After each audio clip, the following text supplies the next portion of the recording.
Right. இது இல்லாமல் இதில் வேற என்னென்ன பகுதிகள் இருக்குதுன்னு சொன்னேன்? என்னென்ன இருக்குது? நடுமரம் இருக்கு, தூர் பகுதி இருக்கு, அது இல்லாமல் வேர் பகுதி. இது எல்லாம் சேர்ந்து தான் பனைமரத்தோட உறுப்புகளாக இருக்குது.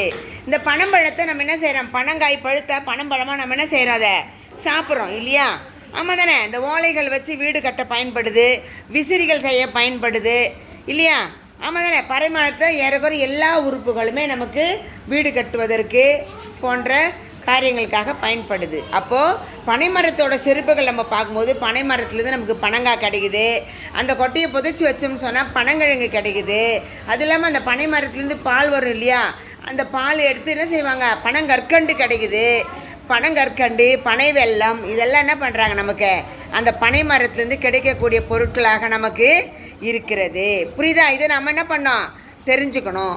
பனை மரத்தை வாழை மரம் போல பனை மரமும் நமக்கு எல்லா பகுதிகளும் நமக்கு பயனுள்ளதாக இருக்கிறது.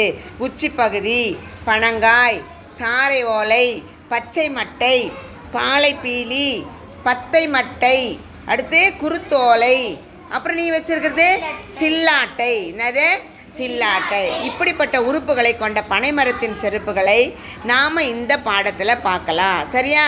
Thank you children.